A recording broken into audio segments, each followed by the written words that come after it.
welcome back, everybody, to another episode of the Junkyard Dawgcast. I'm your host, Jordan Hill. Got Kipp Adams with us. We are expecting to have our intrepid reporter in the field, Ben Wolk, pop on in a little bit. A lot to get into on this Tuesday afternoon. A lot of recruiting news around the Georgia Bulldogs. Some good news over the last few days, but sorry, guys, we are going to start with some bad news for Georgia on Tuesday afternoon. Four-star receiver C.J. Wiley from Milton High School chooses Florida State. Georgia was one of the finalists, as well as LSU, where his father played. And Kipp, I'm just going to come out and say it. I think this was a big shocker from what Ben had been reporting on our site. And from what I can tell across the industry, across the different sites, I think a lot of people were expecting C.J. Wiley to choose Georgia. So I just want to get your initial reaction to this news. C.J. Wiley commits to Florida State, and Georgia's still looking for their third receiver in the 2025 class. It's funny. I got a text from Ben this morning, and we were talking. It was about wide receivers, and he ended the text with deja vu. And so I'm going to go ahead and say that it does feel a little bit like deja vu. It feels like, 10 months ago, we were discussing the then shocking news of a elite Georgia prospect picking Florida State, and not trying to get Georgia's fans' hopes up, but I mean, we did witness KJ Bolden shock the recruiting industry almost a year ago by picking Florida State. And yes, we could safely say this was. CJ Wiley is not yet, a 5-star, but he's someone that has been trending up in the recruiting rankings, probably going to end up pretty high with all said and done. But it was still equally shocking to those of us who cover recruiting that CJ picked Florida State. Now, again, it wasn't one of those situations where you had Florida State people, on site at the high school. You had, people covering Georgia there. It's more convenient. That's not necessarily a sign of where, people think he was leaning. But this was a situation where we thought Georgia had some momentum there. And you have to remind everyone, Florida State got the last visit. And with this recruitment, it seems like that was pretty important. And I will say that this is a wide receiver prospect that Georgia definitely wanted in the class. That James Coley made a priority, from the moment he got to Athens. C.J. Wiley was a big-time target for Georgia, and this is a recruiting loss for Georgia. There's no way to sugarcoat that. But I also do have to say, similar to KJ Bolden, with C.J. Wiley being an in-state guy, Georgia's not going to stop recruiting C.J. Wiley. They're going to, stay on him. Today, big win for Florida State. We're going to just continue to cover his recruitment. I would be shocked if C.J. Wiley is not in Athens again this fall, and that, Georgia just tries to stay in there and see if they can, if lightning can strike twice and they can flip another in-state guy from Florida State. But as of today, Georgia loses on a wide receiver target, but also locally for Georgia, they cast a wide net at the wide receiver position. We talked about how many wide receivers is Georgia going to take in this class. And I think with Georgia having a couple guys on board and having some other targets, that they're still in really good shape to land some wide receivers that they think very highly of.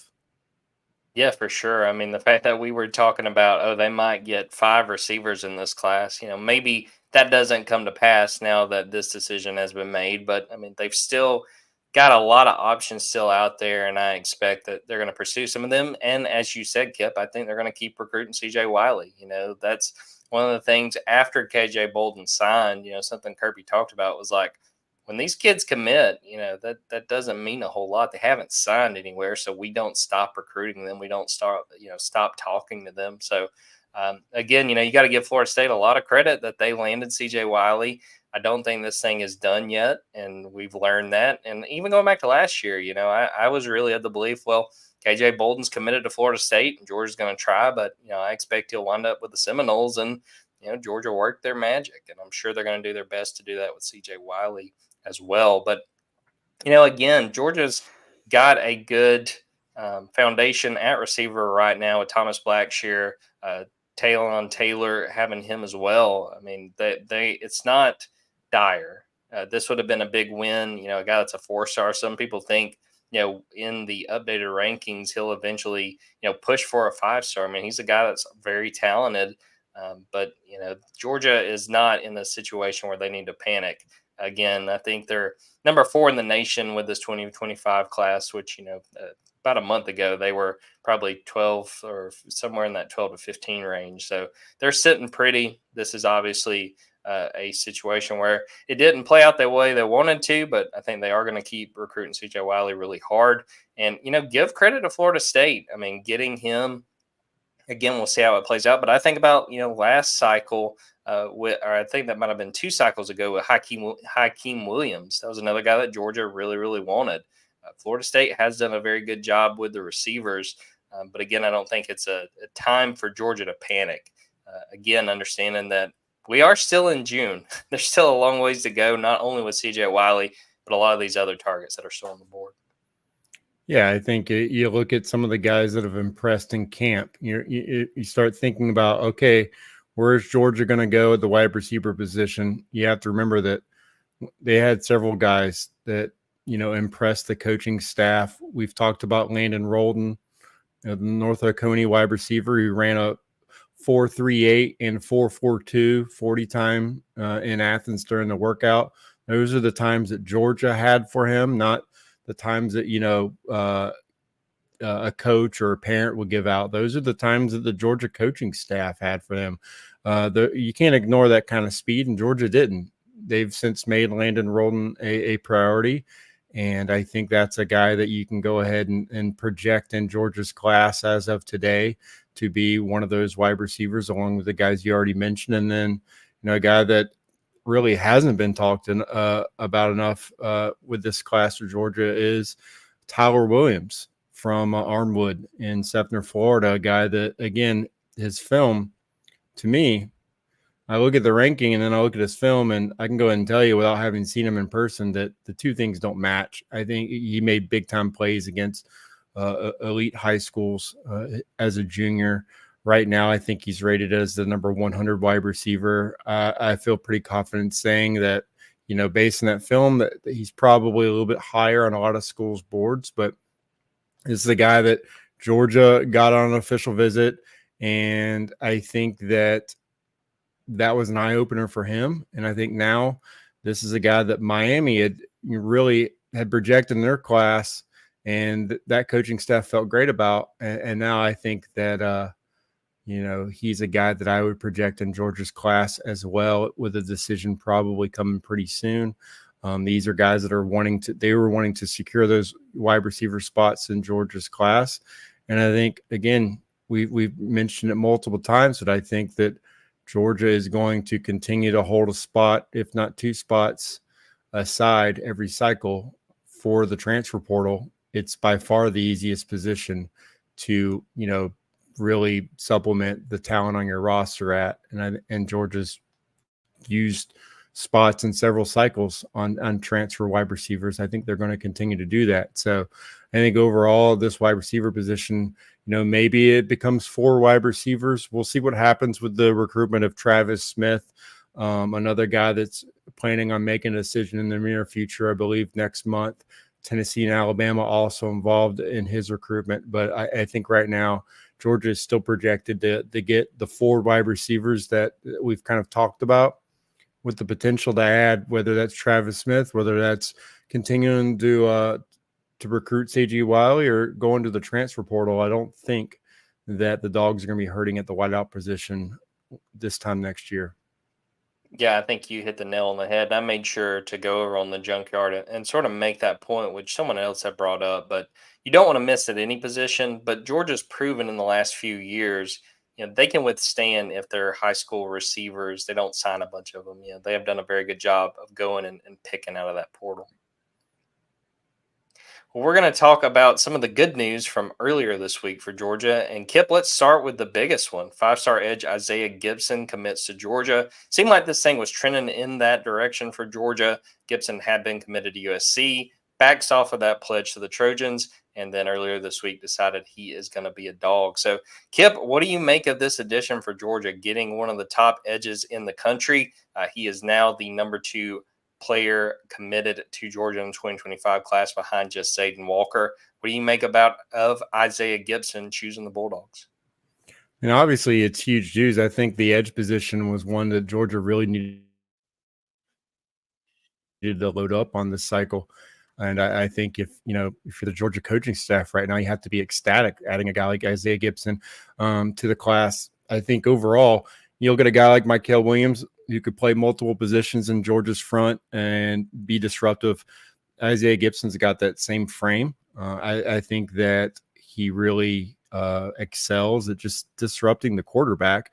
And you can kind of look on his film and see that. I mean, the fact that he's got, I think, like 80 quarterback pressures the last 2 seasons, impressive numbers. But I and playing in 5A football in Georgia, just an impressive film. You love his frame, and I think he's again a guy that could play 5 technique, could even grow into a 4. But I think right now he's got the reach and the explosiveness to be a stand-up edge rusher for Georgia, and probably one of the best in the country coming in. So that's kind of that position where maybe fans are looking at recruiting under Kirby Smart and going, okay, but Georgia's typically recruited pretty well at this position, and Dan Lanning leaves, the edge rusher room was kind of thin, and we saw that last season. That's why Mykel Williams, they're having to play him all over the defense to try to generate some pass rush because they were not affecting the quarterback as much as the elite Georgia defenses typically did. I think Isaiah Gibson's one of those guys where, that he restocks that position room and projects as one of those elite edge rushers in Georgia's defense. So a big gift for them. We talked about whenever he initially committed to USC, it was a situation where we thought, hey, I don't think Georgia's out of this. And I think they're going to continue to recruit him, which is kind of, I guess, a recurring theme on this podcast. But the Trojans did well. They had some momentum. They got a couple of Georgia guys to commit, but as Florida State could have told them, and as USC knows with Mykel Williams in the past, it's hard to hang on to those guys. And Georgia was able to go ahead and get them, into the fold before the end of the summer. So I think it's obviously a big time commitment for Georgia, and probably, one of the bigger commitments, honestly, the last 2 cycles for the Dogs. Totally agree. I think that Chidera Uzo-Duribe deserves a ton of credit for making this happen. Isaiah Gibson, a huge win. Guy that I think 17 sacks this past season, a guy that is a freak of nature. And again, it makes you feel a lot better about that edge position, what they are bringing in this year. I think they are setting themselves up well. We're going to take a quick break. It looks like Ben has joined us. We're going to come back and talk about CJ Wiley, ask him a little bit about Isaiah Gibson, and also talk about Dontrell Glover, another big commitment for the Bulldogs.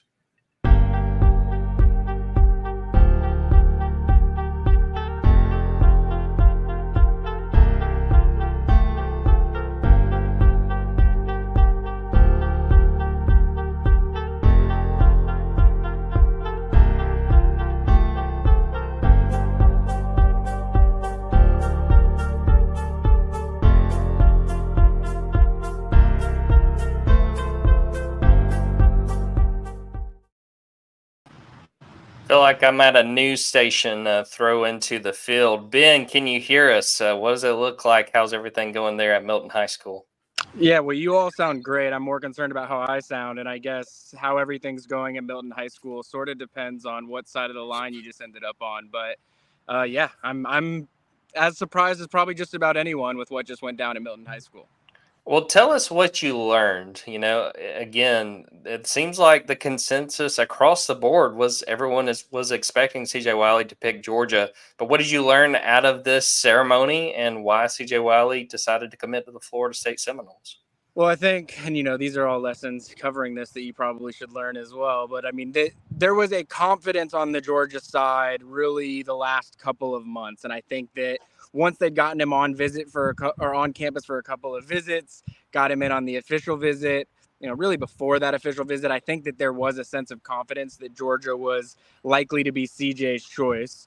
I had some conversations in the middle of June about his options, and this was before he'd really narrowed it down to 3. And at that point in time, I think that the sense out there was it's Georgia, who's the in-state school, versus LSU, who is, the program that his dad played football at, that his mom ran track and field at. And I think everyone was sleeping on Florida State. But I had a conversation with someone close to him in the middle of the month who said, this was before he went on his official visit to LSU too, mind you, that they felt that CJ was more inclined to not choose LSU because of the fact that his parents went there. And so I think that Florida State has really hung around in all of this, people not necessarily giving them the credit that they deserved in this battle. It was the last official visit that he took. All of that said, coming into today, I fully would have expected the choice to be Georgia. I had a crystal ball pick in for Georgia. I think that Georgia was aware of the threat that both of these programs provided. And I think that just in some conversations that I had late last night, I think that there was some awareness on the Georgia side that the Florida State threat was very, very real. Like, I don't think that Georgia's totally blindsided by the fact that Florida State ended up being the choice any more than if LSU had been the choice.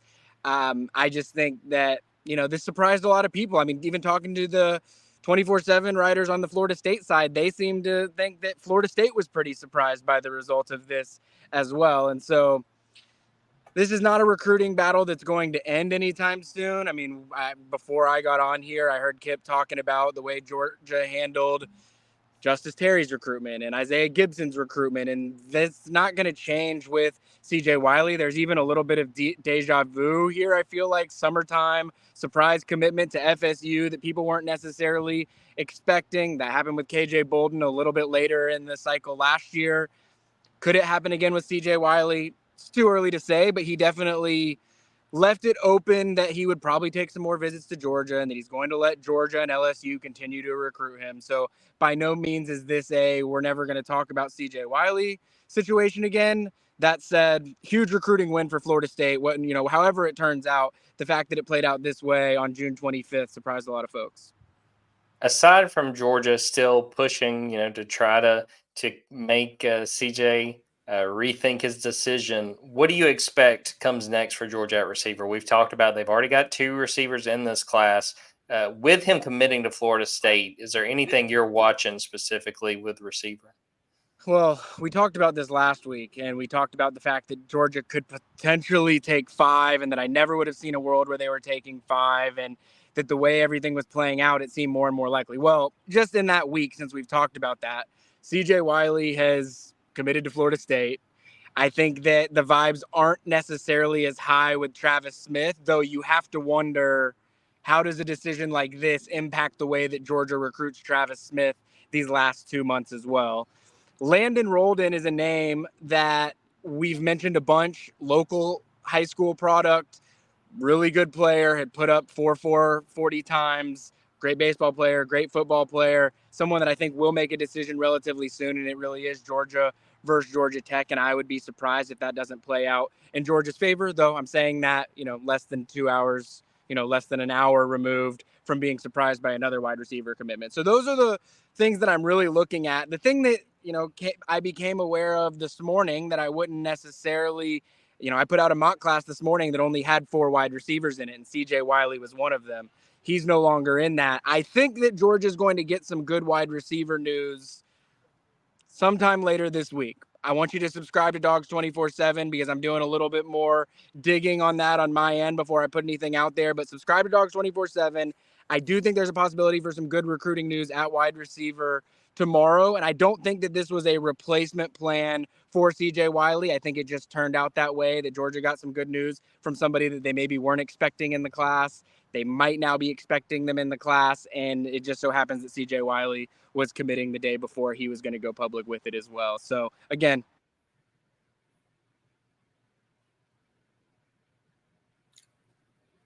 I have to think our buddy Ben might have overheated there, but really some good stuff, and we'll be watching to see if he winds up rejoining us. You know what, Kipp? I thought that Milton High School, that football field held out a lot better than I was anticipating with our buddy Ben. Yeah, it looks like it's at least 97 degrees out there, if I'm guessing. That's got to be, I just credit to Ben for sweating it out as long as he did and giving us the news from the scene there. And I mean, he mentioned deja vu. I mentioned deja vu. We've seen Ben dip out on these pods several times now, so the viewers have a little bit of deja vu. I think that's going to go ahead and be the theme of today's pod, and I just think that, again, overall, circling back on CJ Wiley, I think his recruitment's going to stay open. I think he's going to continue to take visits. I wouldn't be surprised if Georgia's already been back on the phone with him or his family, probably both.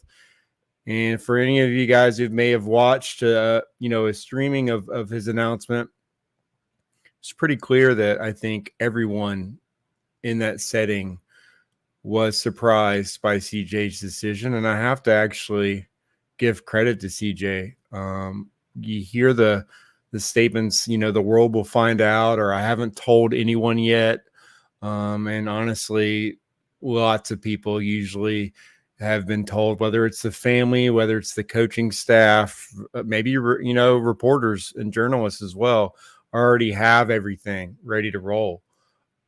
Today was clear that he didn't tell anyone. I mean, I don't know if maybe a position coach, maybe James Coley, maybe Florida State knew, but it would not shock me if no one knew except for CJ. And I mean, he had that poker face right down to the very end. So credit to him for actually following through with the everyone will find out today. I think that this is going to be a recruitment that goes into the fall. And so I think Georgia will hold a spot for him, at the wide receiver position heading into the fall. But still, as been alluded to, I don't think Georgia is going to be hurting at the wide receiver position. I think they will add to that position room before the season starts. And I think they'll continue to recruit CJ. So it's a big loss today. We're just going to have to check back in December and see what the scorecard, the scoreboard says then. Well, let's talk about another big commitment for Georgia on Monday. 3-star offensive guard Dontrell Glover picked the Bulldogs, a big-time recruit from Langston Hughes High School, which has been really good to Georgia in these last few years. Bo Hewley is another offensive lineman that Georgia landed, but 6'2", 315, had visited Georgia not that long ago. Kipp, what did you make of Dontrell Glover choosing Georgia and him becoming another part of this 2025 class? I like it just because, we got more clarity in what Dontrell Glover is bringing to the table. We kind of wondered what Georgia was going to do with its interior line class, whether Georgia was going to bring in one guy who projects at center. The one thing about Dontrell Glover that stands out is, I mean, he's got great size, 6'3", over 300 pounds. I think, once he committed, he kind of let everyone know, like, I can come in and play guard, and that's, that's the plan. And the fact that he's going to come in as a guard and then, probably cross-train at center, also opens things up for Cortez Smith at Parkview to have a spot in this offensive line class. But you do like the fact that Dontrell can snap if he needs to, but also just the fact that he's a guy that's a road grader at the interior line position and a guy that we, skyrocketed up the board the last couple months, improved his body, impressed Stacey Searles, has that size and versatility that he's looking for in the offensive line. And I think it was a really solid get for Georgia because I've said it a couple times, even though he might be, a guy that plays guard, just the fact that he has the ability to play center helps out a lot right now, because if the season started today, Jared Wilson is on track to be the starter. But honestly, I don't know that the depth chart Georgia puts out would probably be an accurate representation of who they would plug in at center. If Jared Wilson were to get hurt, I honestly, think that Tate Ratledge would probably be the guy that they slide over to that position. because I think they have more depth at guard there. You can put it, plug in Dylan Fairchild. If he's not actually starting, you have Micah Morris there. But that's not a position that you feel really great about as far as depth right now on the roster. And that really hasn't been the case. But Georgia's also been spoiled. When you have a guy like Cedric Van Pran that starts 44 games in a row, you don't really have to worry about depth there. And I think now they're kind of, looking at the roster and going, we might need to shore things up a little bit there. And I think that while Glover is going to start out at guard, I just think his versatility is huge for Georgia. I think that he's got the size to play guard. Not as big as some of the other guards Georgia's brought in. But I just think his physicality, this nasty demeanor, he knows he's not 6'5", 6'6". He knows he's probably 6'2.5". But he's stout. He's got the anchor, and he's played high qualification of football in Georgia. So I just think that makes sense why Stacey Searles would want him and why they actively recruited him.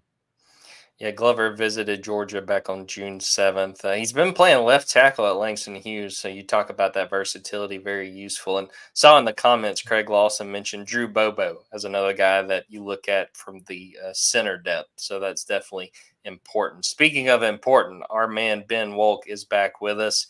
Looking to see if his video is working. I don't know if his video is on, but we'll see if he can hear us. Ben, what do you think about Dontrell Glover and Georgia being able to add him?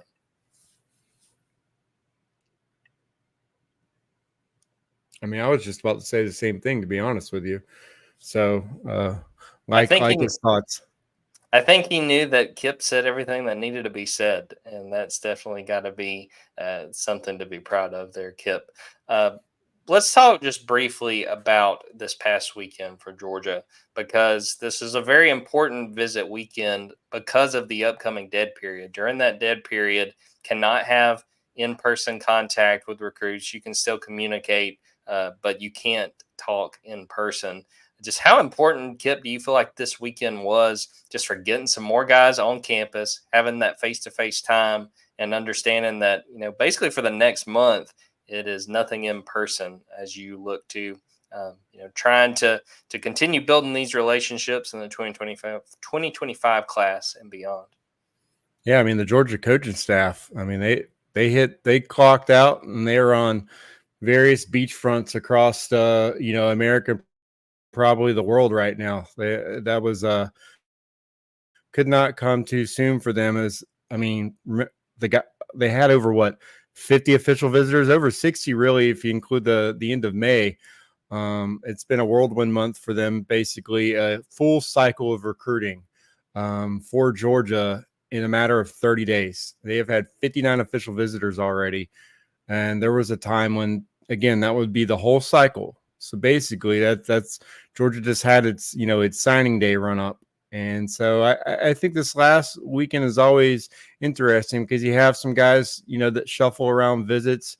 You kind of find out a little bit where you are on the recruiting board.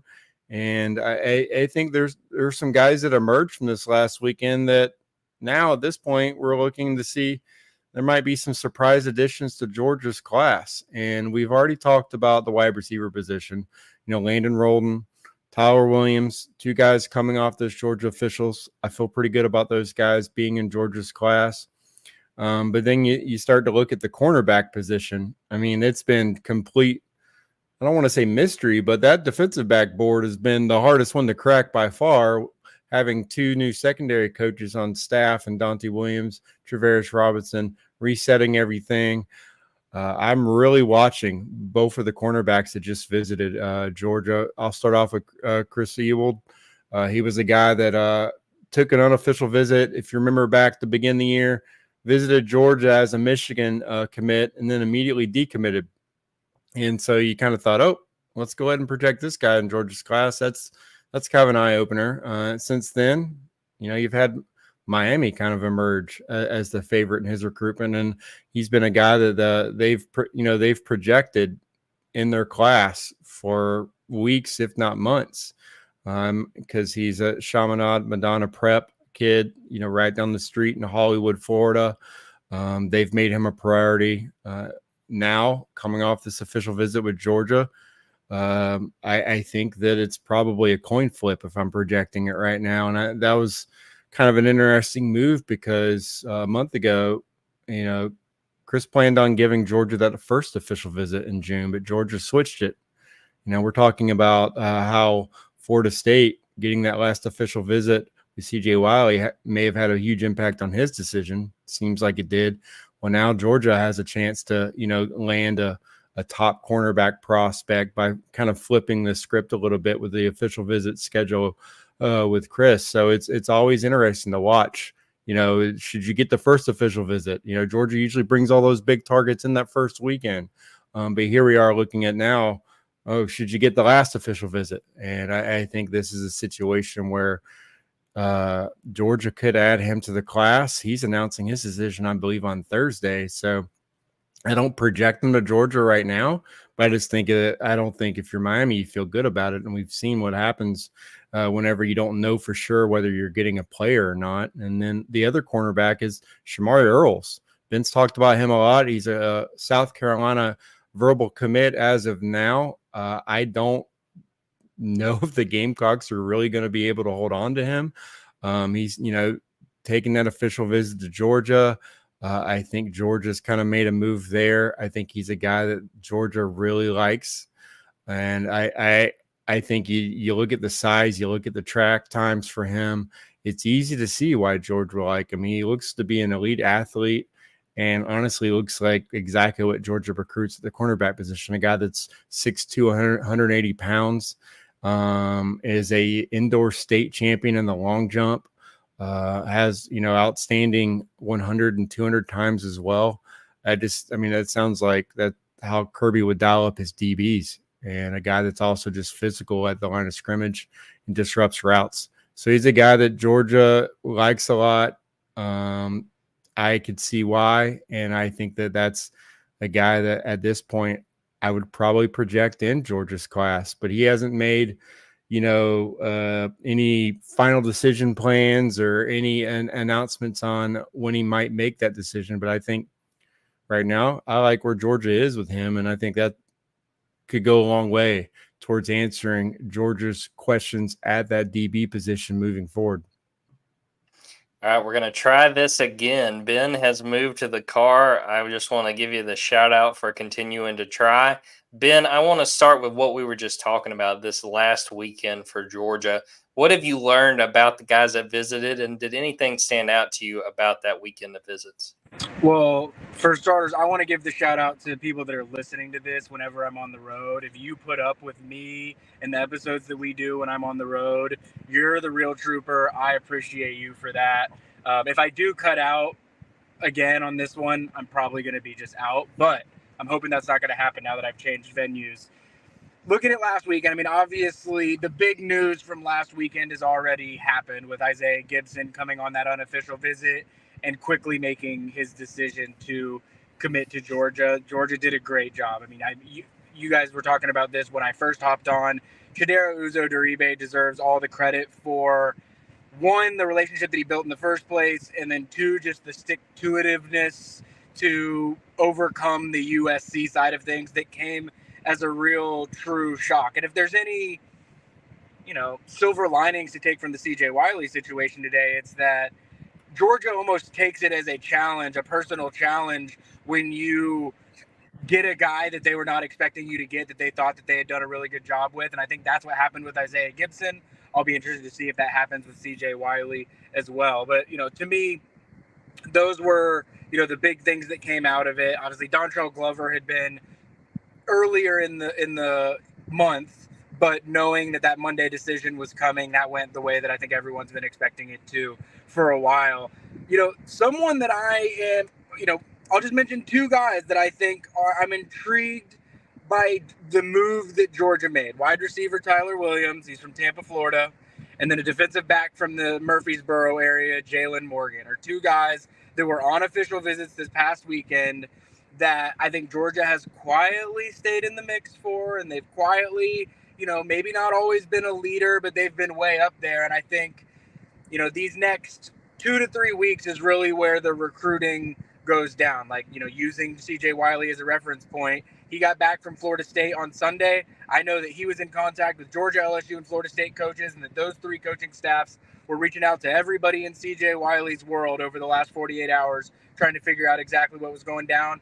I think similar things are going to be going down with all these recruits that have taken official visits in June. But those are 2 guys that I think, if we're looking 3 weeks from now and you see both of those guys in Georgia's class, I wouldn't have necessarily said that before the official visit weekend started, but I'm much closer to saying that now. So, those are 2 guys that I think Georgia made a move on this weekend, and we'll see where it goes from there. I want to get your opinion too, Ben, because I think you weren't on here when Kipp and I were talking about Isaiah Gibson and Dontrell Glover. You talked a little bit about Isaiah right there, but the 2 most recent commits for Georgia. Anything else you'd like to share about either one of those guys now that they are in the fold? Well, Isaiah Gibson is someone that I've covered very closely throughout all of this. I mean, if you remember, I went to one of his basketball games earlier this year, and when I was there, Kirby and Daribe and Glenn Schumann were all there. Dan Lanning was there. South Carolina staff was all there. And I'll admit that when I was going to that game to talk to Isaiah about how his recruitment was unfolding, I wasn't 100% sure that he was the A1 priority edge target. I knew that he was up there and that there were other guys, Jared Smith, Zion Grady, obviously Darren Kinnick-Bond, some other guys, Bryce Davis, that hasn't made his decision yet. There was a clear edge board, but it wasn't necessarily clear what the ordering of that was. I definitely left being at that game thinking, all right, Kirby Smart, Glenn Schumann, Chidera Daribe are not investing the time that they did on that random Tuesday afternoon into Isaiah Gibson if he's not one of their major recruiting targets. And so from that point forward, I think that it was clear you were going to have to pull off one hell of a recruitment to beat out Georgia in this one. And I think USC sort of pulled the rug out from Georgia underneath it in the middle of the spring.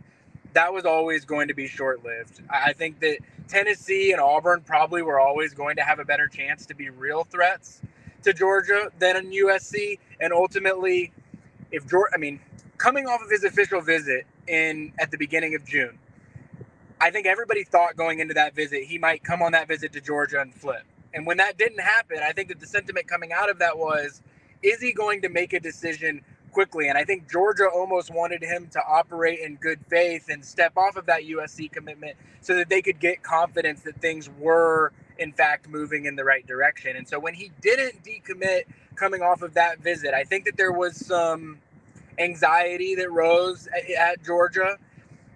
Once they coordinated the fact that he was going to take the Ohio State visit after Tennessee, cancel the Oklahoma trip to come to Georgia, and Georgia was in on that rescheduling really from the beginning. The moment that was set into motion, I think Georgia knew that they kind of had that one locked down. And again, there was going to be, buzz around some of these other schools. And, oftentimes the way this game goes, sometimes, we're some of the last to find out as they're starting to, come up with their final strategic selling points and things like that. But really coming out of that visit this past weekend, I think Georgia knew, that he was going to be making that decision on Monday.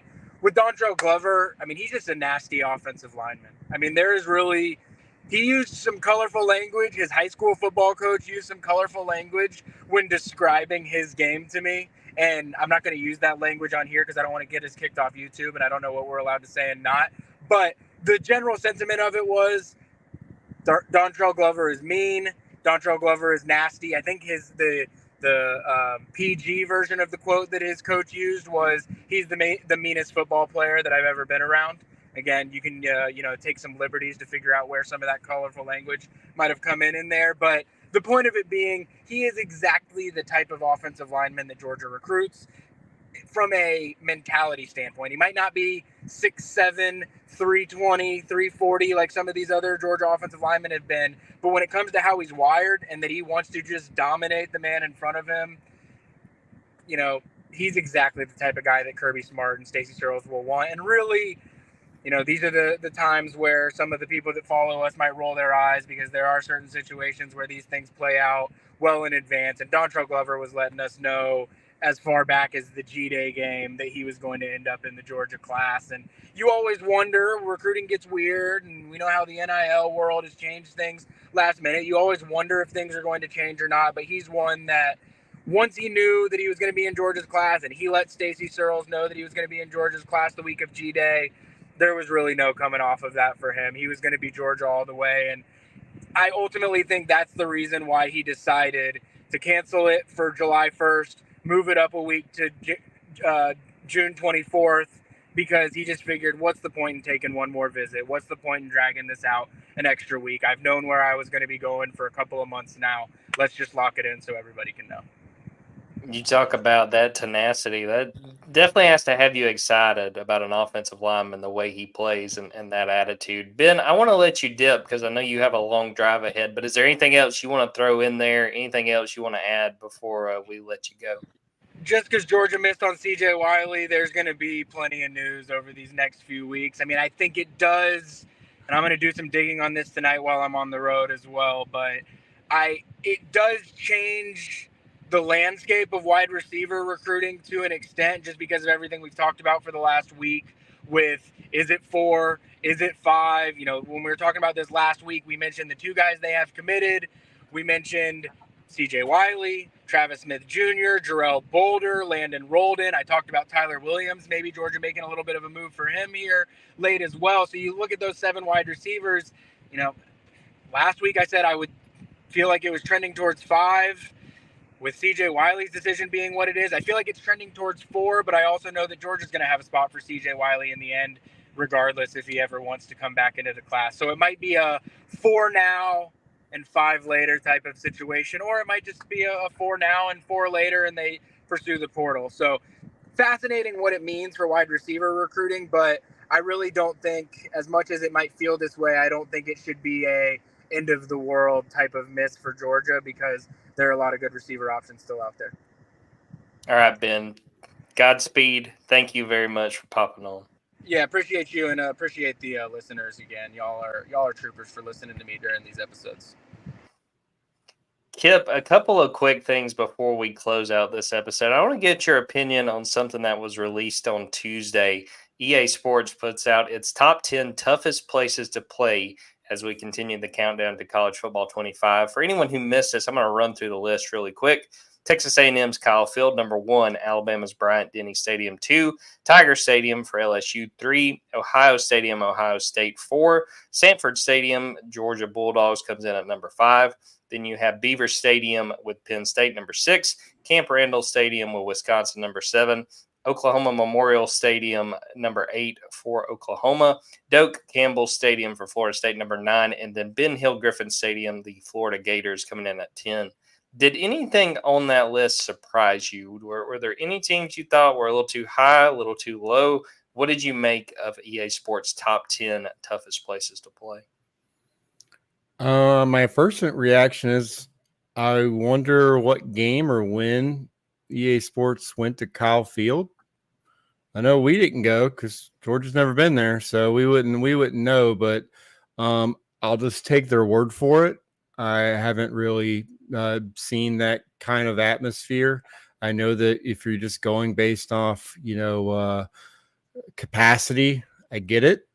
And if you're just going based on how hot it looks whenever they have games there, it looks like a nightmare. But honestly, I would have been less surprised if Auburn was number 1 rather than Texas A&M. Having been to games in Auburn, having known that when they get the night game, I mean, you can look at LSU, you can look at Clemson. I mean, you can rank the Tigers any way you want to, but they all seem to have the atmosphere where you just don't, you don't want to play there at night. And definitely Auburn. I mean, the craziest games have happened there. I was on the sideline for the prayer and Jordan Hare, and it was just, that place was a nightmare. Aaron Murray couldn't hear anything. But I just think that for Georgia, I could tell you that if this list comes out a decade ago, Georgia might be, I don't know if Georgia makes the list. That's where Georgia was. People talked about the atmosphere similar to the team, and that they're off-season champions. Once the season started, the fan base kind of checked out, and that's how they kind of were in the third and fourth quarter. They had that kind of, that's just the way people thought, whether it was true or not. That's just how they were viewed. So again, Georgia arrow ticking up in the future. I think they could still climb this list. I don't think they've reached their peak, and obviously these are all super subjective. But that's kind of my initial thoughts. I mean, I also would have thought that maybe a team like Michigan would have been higher as well. But it's always interesting because you could have 10 of these lists, have 10 different, rankings, but they wouldn't have said that Kyle Field was in the top 5. So again, I know they've been in the SEC for a while now and have played some interesting games, but couldn't tell you a game that stands out. Even when they were had Johnny Manziel out there, it still didn't really have that type of atmosphere for me. But hey, it's a great offseason talking point. It's the perfect time for this to be released, and I think it's kind of entertaining just to have that type of debate among fan bases when, again, this is completely the aspect that's up to the fan base. It's up to the actual construction of the stadium as well, I guess, whether you're hitting that decibel level. But just knowing that Georgia's been involved in some record-breaking decibel levels in Sanford Stadium, I think you just got to be happy that you're on the list, and it seems like you're moving up the list as far as best, the toughest stadiums to play right now. Yeah, I think number 5 is fair for Georgia. I think that makes sense. Thought Kyle Field too high, probably Bryant-Denny Stadium too high. Might put Tiger Stadium, LSU number 1, but I thought Jordan-Hare not being in the top 10 was a travesty. I've just seen too many weird things happen in that stadium. Games where, on paper, Auburn had no business being in the game, and the Jordan-Hare crowd really deserved a lot of credit for them being in the mix. Georgia has the longest home winning streak right now. I believe it's up to 25 games. The team that is second is Michigan with 22, and I want to say they came in on this list at like 16. So I think Michigan, again, the defending national champs, should have been higher on this list.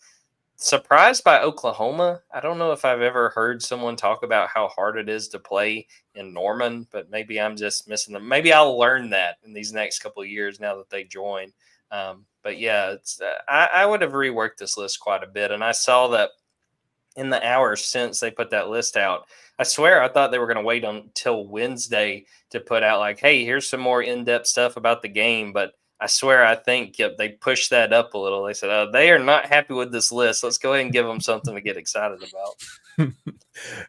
I would agree. And I'm trying to think of any coaching staff would say, we're worried about playing in Kyle Field versus, I don't know, the Big House. Like, it is a choice, and good for them for, I guess, all the engagement that they got from this. I guess if you haven't been in the limelight for a long time and you're wanting to get those numbers up before release, putting that, that stadium rankings list out did a good job with that, because people are definitely talking about that. So kudos to I guess, whichever social media intern got tasked with writing that list for them.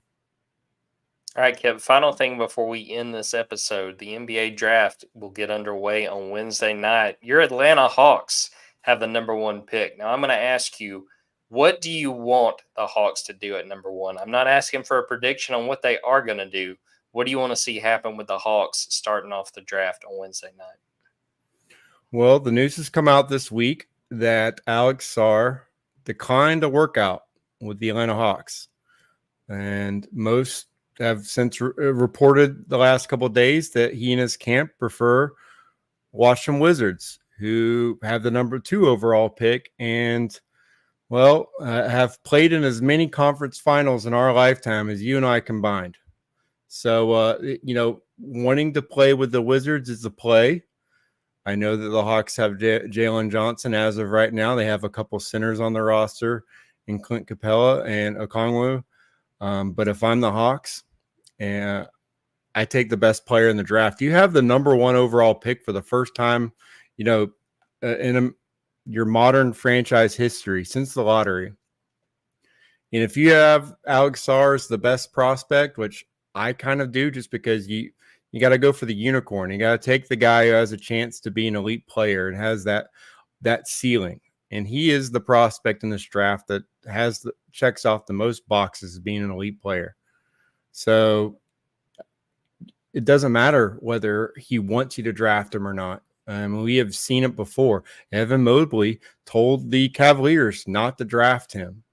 Steph Curry's father, he told the Warriors not to draft him. And so the fact that it didn't work out doesn't matter to me. Okongwu didn't work out for the Hawks before they took him. So I say you go ahead and show the league that you're not going to get pushed around by a teenager in his camp. You have the number 1 pick. Take him and go from there. But that's not what I think the Hawks will do, which is always worrisome. And, I'm not really looking forward to seeing a 1990s roster out there with Donovan Clingan at center. We just saw Capella, several years of Capella. So it's just kind of reshuffling the deck a little bit there at the center position. And I don't believe in trading down if you have the opportunity to take the better player. Doesn't make sense. And we already saw what happened with the Hawks trading down when they had Luka. They drafted Luka, and we saw how that worked out. Don't make that same mistake twice. Keep the pick at number 1. Take the best player in the draft. He's going to play for you. He's not going to turn down $10, $12 million. So that's what I want the Hawks to do. Look forward to talking to you guys next week when we talk about them doing the exact opposite. Yeah, I'm trying to figure out what would be the equivalent of the Michael Penix pick, but the Hawks making it. Taking Alex Sarr, him holding out, going back to Australia, and them rolling out Clint Capella again for another year on an expiring contract would be the best thing I think of. Or, if they took Reed Shepherd with the guards they have right now, it would be madness. But I do think, as far as just the best pure player right now in this draft, it's Reed Shepherd. He's got a skill set that tracks well to the NBA. He can shoot. He's one of the best shooters that come out in the last couple of years. He shot over 50%. It was like 52% from threes. He hit 75 3-pointers. And he's a great free throw shooter, so that projects well. He's undersized, but when have the Hawks been afraid to take an undersized guard? I think, yeah, I love him. If I was any other team than the Hawks, I would take him number 1. If I was the Spurs and I traded up, I would not take Risa Shea. I would take Reed Shepherd and roll with him because I think, again, I just think he's a high floor, but also high ceiling because he's a great ball handler, great feel for the game. And again, just love the fact that he can drain threes like nobody knows. And he honestly, I think he had like that 42-inch vertical. I don't know. No one defends in the NBA anymore. I'm not worried about his wingspan. Just go out there and shoot lights out. We're going to wrap up the episode right there. I wanted to say thanks to everyone who watched this live, everyone who stood with us during some technical difficulties with our buddy Ben, but he still came on and gave us some great stuff. Thanks to everyone who has listened to this after the fact. Be sure, if you haven't already, go to Dogs 24/7, subscribe, because it's been talked about. There's a lot of recruiting news coming in the next few days and weeks, so you will not want to miss out on that. Also, go to Dogs 24/7 on YouTube, subscribe there. We got all these podcast episodes. We're talking about doing another college football IQ, the quiz show. We're going to have another episode of that here soon. And before you know it, we're going to be in Dallas for SEC Media Days, and we'll have more videos there. Also, go subscribe to Dogs 24/7 on TikTok. Got a lot of videos from these podcasts, and we'll have more and more of our sort of solo videos that we're going to make once we get closer to fall camp. So we'll wrap it up right there. For Kipp Adams, I am Jordan Hill. And until next time, take care, everybody.